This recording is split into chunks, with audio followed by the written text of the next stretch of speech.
Just to give you a heads up, there were two officer-involved shootings that have taken place within the course of the past few months. This one involving Nakeem Haynes took place on June 17th. The Conte Bell matter, that matter will also be resolving shortly, as in tomorrow, where I'll be discussing that case right there as well, to give you kind of a heads up for tomorrow.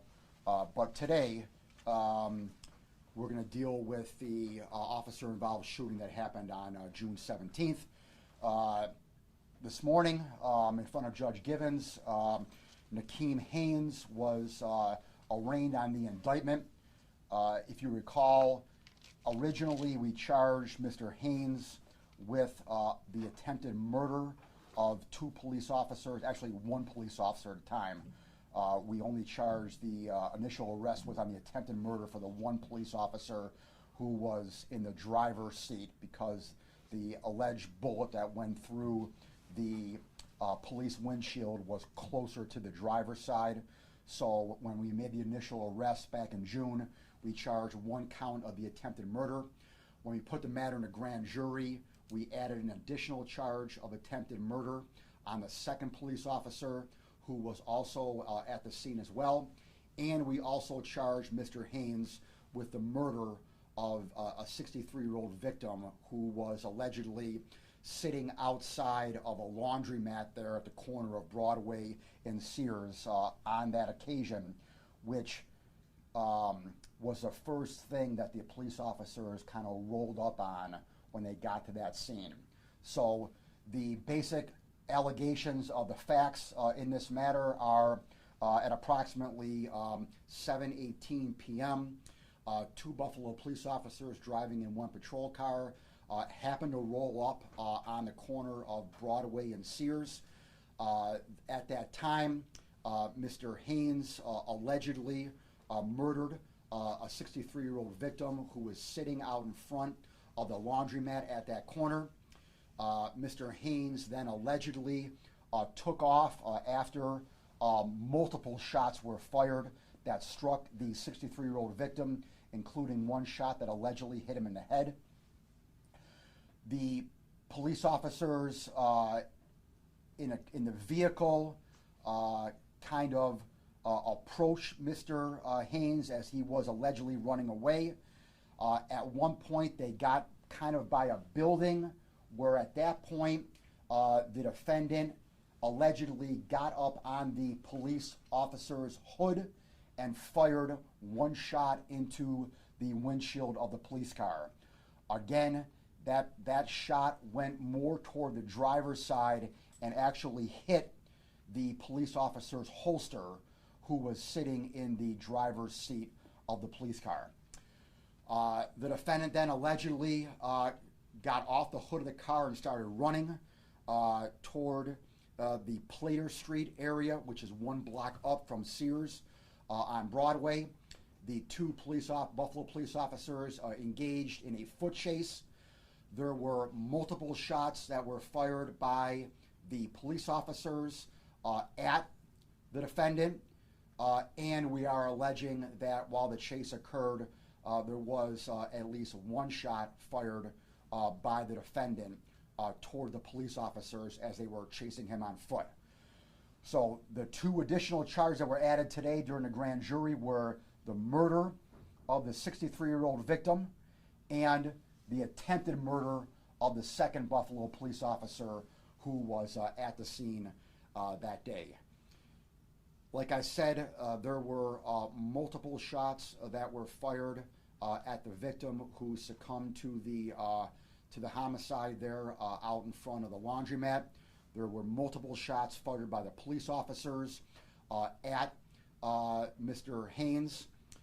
He was hit multiple times as well in the front and the back area. He was hospitalized after this, but has since got out of the hospital and appeared today in court for his arraignment. Not only the actions of the defendant were scrutinized by this office, but also the actions of the Buffalo police officers were also investigated as well by my office. We have come to the conclusion that the actions of the 2 Buffalo police officers were justified under the law. There will be no criminal charges that will be faced against these 2 Buffalo police officers. They were shot at while they were sitting in the car, and they were also allegedly shot at while they engaged in a foot chase. So their actions in shooting the defendant here were justified under the law, and as such, they are cleared of any criminal wrongdoing. With regard to Mr. Haynes, like I said, he has been now charged with 2 additional charges, murder and 2 counts of attempted murder. The attempted murder are in the 1st degree, the murder is in the 2nd degree. He is held without bail, has a return date of August 4th for a pretrial conference. Questions? David? Why did Mr. Haynes shoot Mr. Johnson allegedly? At this time, I have some theories as to why he did it. I am not in a position to articulate those theories right now because my theories haven't been proven yet. We are investigating the motive here. I can tell you that the victim was known in the neighborhood. He was well respected in the neighborhood. He was a beloved figure in the neighborhood. And it was no secret, though, that on occasion he called the police for various things.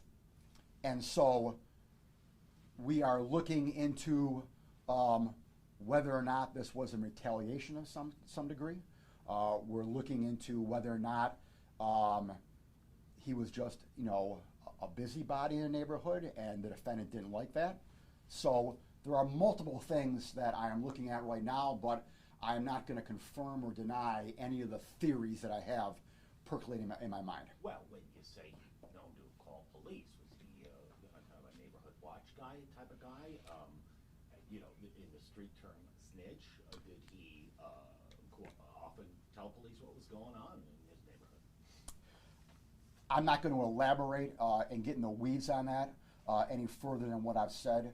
I'll just leave it as he was known to call the police, but I don't want to give any names to him or give it, quite frankly, any more credence than I have, because again, I don't have any proof of any point-blank retaliation right now. Your assistants in court today made a motion to hold the defendant without bail, or as you call it, remand. Yep. They went down a litany of his criminal record, I believe including that he was on parole for, of all things, a gun charge. He was additionally charged, I forgot as well, he was additionally charged with a weapons offense as well as the murder and attempted murder.